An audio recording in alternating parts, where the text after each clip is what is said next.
The basketball star Brittney Griner pleads guilty in a Russian court. If convicted on drug charges, she could face up to 10 years in prison.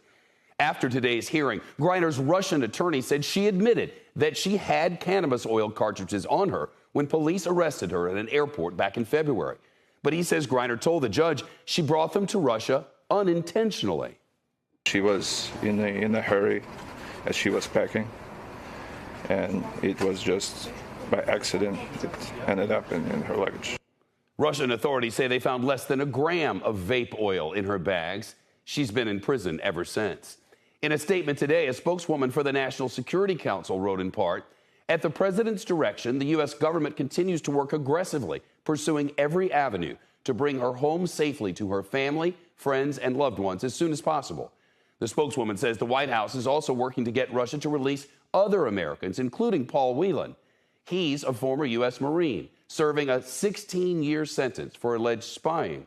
Today, his brother wrote in a tweet, "Griner's guilty plea will hasten the end of the injustice she's experiencing. Russia won't work to send her home until there's a conviction and sentence." Brittney Griner is scheduled to appear in court again in Russia next week. Her legal team reports they expect the trial to wrap up in early August. Let's turn to William Pomerantz now. He's an expert on the Russian judicial system and acting director at the Wilson Center's Kennan Institute. William, do you agree with the brother there? Was pleading guilty Brittney Griner's right move? It was her best option.